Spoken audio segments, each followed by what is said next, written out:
छत्रपती शिवाजी महाराज की जय. छत्रपती संभाजी महाराज की जय. कुठून आलात? पुणे पुणे पुणे. हे बघा सर्व पुण्याचा पब्लिक आहे. अरे चड्ड्या बिड्ड्या भिजायच्या यायला, एक तर चड्ड्या आणलेत नाही जास्त. सर्व गेस्ट हाऊस फुल, कधी पण या. हे बघा पब्लिक या गाड्यांवरूनच समजून जा बीचवर पब्लिक किती आलं आहे.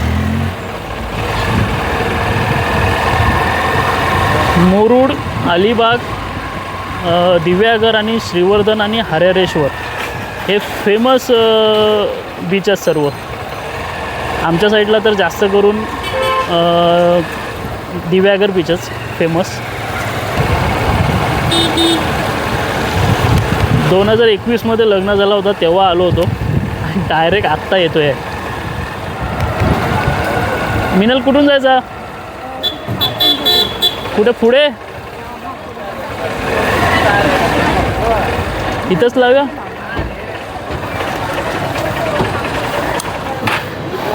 अच्छा ते बोटी चालू झालेत काय ते समोरच्या किल्ल्यामधले?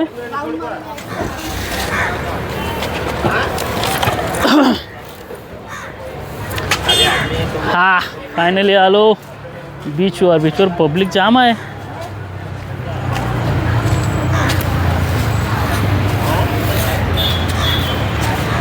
एक नंबर एक नंबर, खतरनाक. अरे मिनल कसला भारी केला रे, दाखव. हे बघा कसला एक नंबर दिसतोय आहे. पब्लिकसाठी जबरदस्त केला आहे. तर श्रीवर्धन, दिव्यागरमध्ये नाही सध्या तरी अजूनपर्यंत, पण मुरुड, आता मुरुडमध्ये हे मी पहिल्यांदाच बघतोय आहे. लय भारी केलात आहेत. आणि श्रीवर्धन एक बीच तुम्ही बघितला असाल, तो पण एक नंबर भारी असा केलात आहेत. एक नंबर हा. घोडागाडी वगैरे सगळं आहे. पब्लिक बघा किती आहे. ह्या साईडला एवढंच आहे पब्लिक, हे एक पब्लिक आहे, त्या साईडला थोडं आहे. आणि आपला दिव्यागर ते आत्ता एकदम फुलच असेल, एकदम फुल. दिव्यागरमध्ये तुम्हाला सांगतो, दिव्यागरमध्ये लोकांना राहण्यासाठी जागा, म्हणजे जे गेस्ट हाऊस आहेत रूमच भेटत नाही. जे लोक दिव्यागरमध्ये जे स्थायिक लोक आहेत त्यांच्या घरामध्ये पब्लिक राहते. विचार करा एवढा पब्लिक असतो तिथे. ए भाऊ कसा दिला एक राऊंड? 100 रुपये दादा.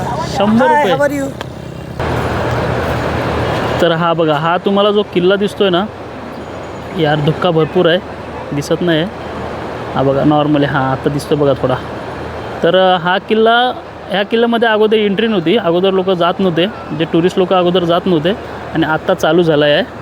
आणि त्याच्यासाठी हे बघा हे असे बोटी आहेत, जसं की आपल्या दिव्यागरमध्ये आहेत ना छोटेवाले बोटी, तसे इथे बोटी आहेत. हे बघा. दादा राऊंड मारून यायचं ना, जायचं ना कुठे किल्ल्यात येऊ आपण.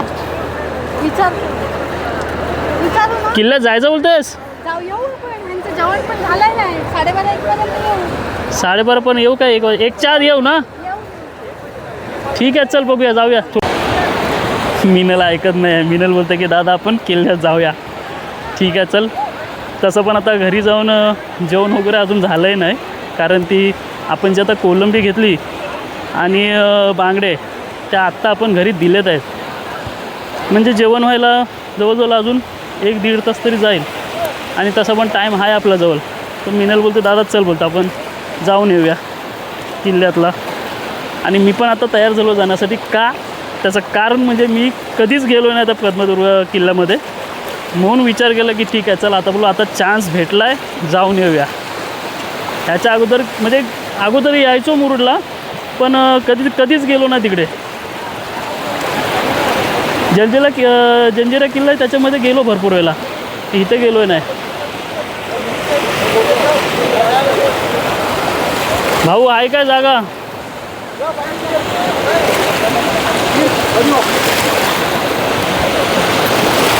अरे चड्ड्या बिड्ड्या भिजायच्या यायला, एक तर चड्ड्या आणलेत नाही जास्त, 2च आणलेत.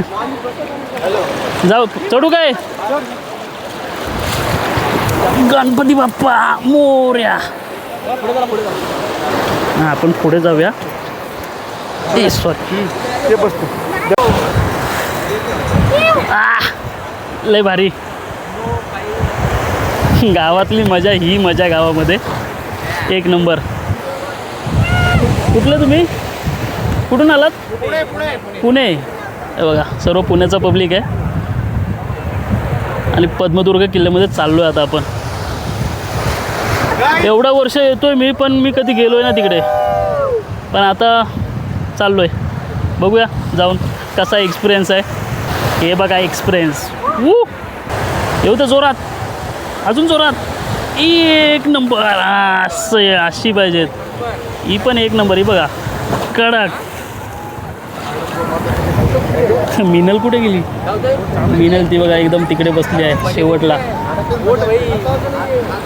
तर बोटीमध्ये किती आहोत आपण पकडून? 1 2 3 4 5 6 7 8 9 10 11 12 13 14 मी 15. छत्रपती शिवाजी महाराज की जय. छत्रपती संभाजी महाराज की जय. जय भवानी. जय शिवाजी. एक नंबर अशी गर्जना. त्याच्यानंतर हे बघा महाराष्ट्राच्या रायगड जिल्ह्यात मुरुड जंजिरा किल्ल्याच्या समोर समुद्रात वसलेला हा किल्ला म्हणजेच पद्मदुर्ग, ज्याला कासा किल्ला असे म्हणतात. हा किल्ला छत्रपती शिवाजी महाराजांनी 1659 साली बांधलेला एकमेव समुद्रातील किल्ला आहे.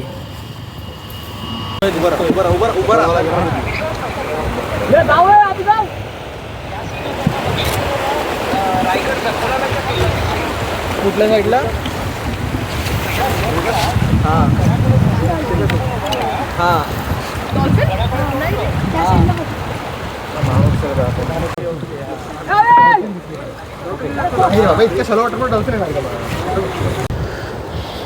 हा किल्ल्यामधला आतमधला हा परिसर आहे. ह्या साईडला बघू शकता तुम्ही.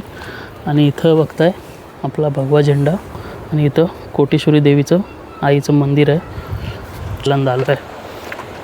आणि ही बाजू इकडे बघा कशी आहे. अच्छा म्हणजे हा जो बावटा आहे ना तो आपल्या लोकांनी हे केलेलं आहे. हे बघा दिसतंय सर्व बांधकाम. हा किल्ला पूर्णपणे समुद्रात खडकावर बांधलेला आहे. किल्ल्याचा आकार चौकोनी आहे. मजबूत दगडी तटबंदी, कोपऱ्यावर बुरुज, किल्ल्याच्या भिंती समुद्राच्या लाटांना तोंड देण्यासाठी खास पद्धतीने बांधल्या आहेत.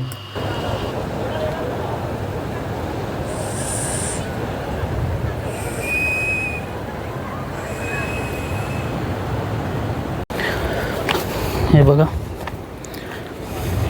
तेव्हाच्या काळातले हे तोफ आहेत आणि त्यांची अवस्था बघा काय झाली आत्तापर्यंत. म्हणजे तेव्हाचा लोखंड तुम्ही विचार करा काय मजबूत असेल. हां हेच ते तोफ ज्या तोफांना आपल्या मावल्यांचे हात लागलेले आहेत. विचार करा किती मजबूत आहे. अजूनपर्यंत बघा काय अवस्था आहे. म्हणजे बघायला गेलं तर सांगायचं असं आहे की किती मजबूत आणि प्युअर लोखंड असेल.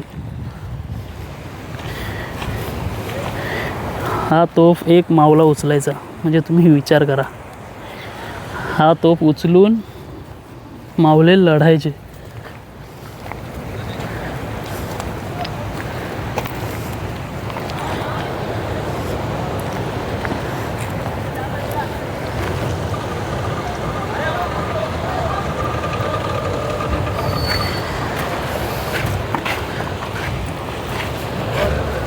एवढ्या वर्षानंतर सुद्धा तुम्हाला भिंती जसे आहेत तसेच आहेत बघायला गेलात तर.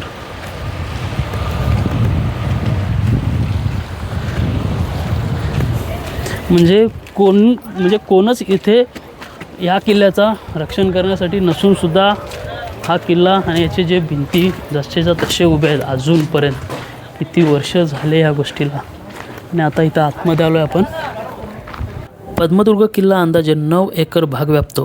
म्हणजे सुमारे 3.6 हेक्टर इतका विस्तीर्ण समुद्र किल्ला आहे. आता या ज्या सर्व आपल्याला समोर खोल्या दिसत आहेत त्या फक्त खोल्या नसून त्या काळातील लष्करी व्यवस्थेचा महत्त्वाचा भाग होता. या गाल्यांचा वापर प्रामुख्याने किल्ल्यावर तैनात असलेल्या सैनिकांच्या राहण्यासाठी केला जात असे. पावसाला, वारा आणि उन्हापासून संरक्षण मिळावे यासाठी या खोल्या मजबूत दगडी बांधकामाच्या केल्या होत्या. तर काही गाले धान्य, रसद आणि दैनंदिन वापराच्या वस्तू साठवण्यासाठी वापरल्या जात. वेढा पडल्यास किल्ला दीर्घकाळ तर धरावा यासाठी ही व्यवस्था अत्यंत महत्त्वाची होती. याशिवाय काही खोल्या दारुगोला, तोफांचे गोले आणि शस्त्रसाठ्यासाठी वापरल्या जात असत. थोडक्यात सांगायचं तर पद्मदुर्ग किल्ल्यातील हे गाले म्हणजे त्या काळातील सैनिकांचे निवासस्थान, गोदाम, शस्त्रागार आणि सुरक्षा व्यवस्था सगळं एकाच ठिकाणी. शिवाजी महाराजांच्या नौदल धोरणाचे उत्कृष्ट उदाहरण म्हणजेच मराठ्यांच्या सागरी सामर्थ्याची साक्ष देणारे आणि जंजिरा किल्ल्यावर लक्ष ठेवणारा पहिला समुद्रातील मराठी किल्ला. या किल्ल्यात आपल्याला अजूनही बघायला मिळतात ते म्हणजे तोफांचे अवशेष, पाण्याच्या टाक्या, सैनिकांच्या राहण्याच्या जागा आजही पाहायला मिळतात. पद्मदुर्ग किल्ल्यावर आजही आपल्याला मोठ्या आणि मजबूत तोफा पाहायला मिळतात. या तोफा मुख्यतः समुद्रमार्गे येणाऱ्या शत्रूच्या जहाजांवर लक्ष ठेवण्यासाठी बसवण्यात आल्या होत्या. किल्ल्याच्या चारही बाजूंनी समुद्र असल्यामुळे तोफांची मांडणी अशी केली होती की कोणताही शत्रू जवळ आला तर त्याच्यावर थेट मारा करता येईल.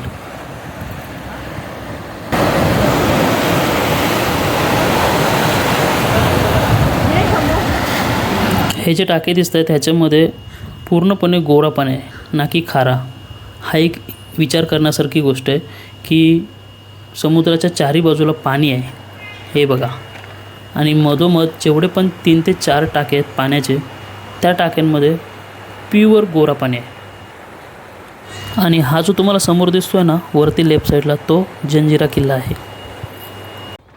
मुरुड जंजिरा किल्ला हा सिद्धीच्या ताब्यात होता आणि तो मराठ्यांसाठी मोठा धोका होता.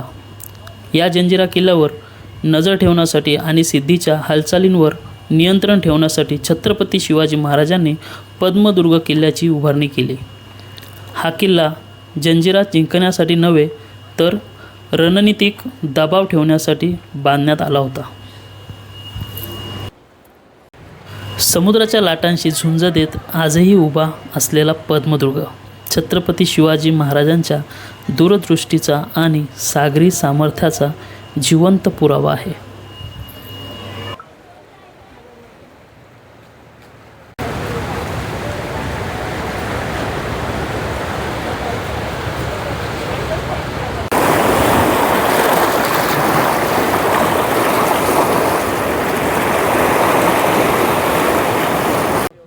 या किल्ल्याचा आकार किंवा रचना कमलासारखी पद्म असल्याने किंवा किल्ला पवित्र आणि रणनीतिकदृष्ट्या महत्त्वाचा असल्याने त्याला पद्मदुर्ग असे नाव देण्यात आले.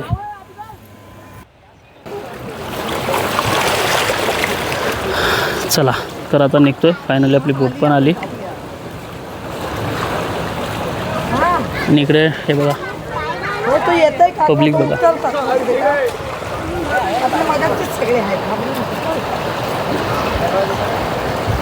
तर आता ह्याच बोटीमध्ये जात होतो आपण, पण झालं असं की ही फॅमिली मेंबर त्यांचे भरपूर आहेत, त्याच्यामुळे आपण आता त्या बोटीमध्ये जाणार आहोत. ती बघा ती बोटी येईल आपल्याला न्यायला, आणि बोटी सतत चालूच आहेत. आणि जेवढे पण या बोटीमध्ये माणसं आहेत हँडल करणारी, ते सर्व प्रॉपर इथले आपले मुरुडचे कोळी लोक आहेत आणि आपले मित्र पण आहेत त्याच्यामध्ये काही लोक. आता हे लोक त्याच्यामध्ये चालले आहेत, आपण त्याच्यामध्ये जाऊ त्या दुसऱ्या बोटीमध्ये. आणि काही टेन्शन नाही, सर्व सेफ्टी आहे बघा. सर्वांना पहिले सेफ्टी हे सर्वात महत्त्वाचं आहे. इकडे पब्लिक ह्या साईडला एवढं पब्लिक आहे. आता सावकाश आहे ना. आता हे 2 बोटी येत आहेत, त्या 2 बोटीमध्ये आपण चला. तर आता दादांनी नांगर घेतला आहे वर आपल्या बोटीचा. आम्ही याला लोयली बोलतो. आणि निघालो आहे परतीचा प्रवास करण्यासाठी. सर्व रेडी आहेत. तर या बोटीचं तिकीट पर पर्सन 300 रुपये रिटर्न आहे. आणि इथे काहीतरी 3 ते 4 बोटी आहेत. ते 3 ते 4 बोटीमध्ये तुम्ही कुठल्याही बोटीमध्ये जाऊ शकता आणि रिटर्नसुद्धा कोणत्याही बोटीमध्ये येऊ शकता. असं काय नाही की एकाच बोटी, ज्या बोटीमध्ये गेलो आहे त्याच बोटीमध्ये तुम्ही रिटर्न यायला पाहिजेत, असं काही नाही आहे. 3 ते 4 बोटी आहेत, तुम्ही त्याच्यामध्ये कुठल्याही बोटीमध्ये येऊ शकता रिटर्न. तर चला फायनली किनाऱ्यावर आलो आहे आणि मगाशी पब्लिक खूप कमी होतं आम्ही जाता वेळेस, आणि आत्ता पब्लिक बघा किती वाढला आहे.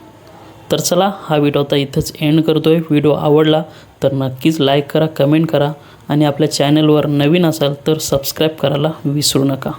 भेटूया लगेचच एखाद्या नवीन ब्लॉगमध्ये.